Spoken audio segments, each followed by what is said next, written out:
नमस्कार, मनी 9 झटपट में आपका स्वागत है। मैं हूं प्रणव। यूं तो देश का ऑटो सेक्टर वैसे ही मुश्किल दौर से गुजर रहा है। पहले आया कोविड और फिर चिप की शॉर्टेज हुई, यानी एक के बाद एक मुश्किल। मतलब बाजार में ग्राहक तो हैं, लेकिन कंपनियां गाड़ियां नहीं दे पा रही। ऑटो सेक्टर की इन्हीं मुश्किलों से इतर मारुति का एक अलग ही दर्द है। दरअसल मारुति के तले जमीन खिसक रही है। आपको लगेगा ऐसा क्या हो गया है, मारुति तो देश में सबसे ज्यादा कारें बेचती है। यह बात सही है, लेकिन मारुति की इसी बादशाहत को दूसरी कार कंपनियां कड़ी चुनौती देने लगी हैं। हालिया आंकड़े देखकर मारुति के हाथ पैर फूले हुए हैं। साल 2021-22 में मारुति सुजुकी इंडिया का मार्केट शेयर 43% पर पहुंच गया है। यह कंपनी का 8 साल का लो लेवल है।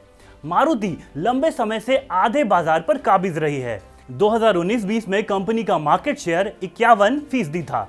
अब इस लेवल से 2021-22 में यह हिस्सेदारी 8% नीचे आई है।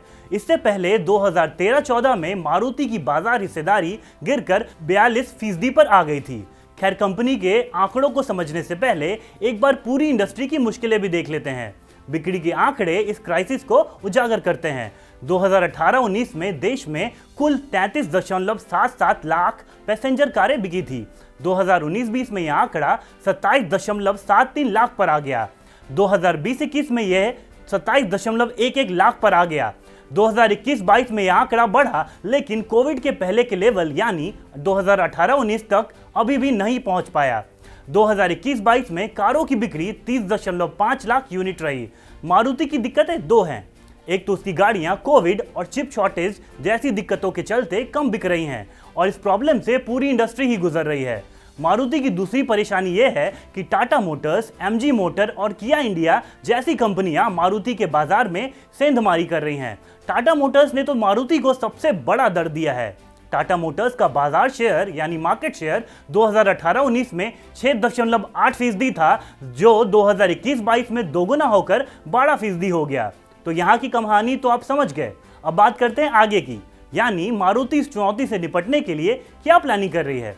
तो मारुति अपनी खोई बाजार हिस्सेदारी को गांव के रास्ते हासिल करने वाली है, और ताजा आंकड़े मारुति को इस स्ट्रैटेजी पर चलने के लिए मजबूर भी कर रहे हैं। 2021-22 में मारुति कुल बिक्री का 43.6% हिस्सा गांव देहात से आया।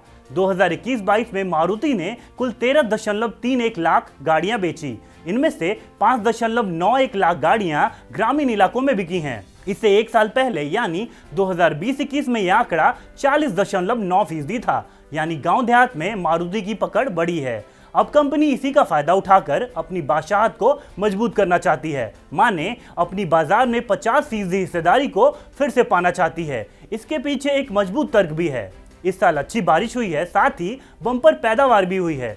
सरकार ने भी फसलों के लिए तगड़े एमएसपी के ऐलान किए हैं, यानी किसानों की कमाई अच्छी रहने की उम्मीद है।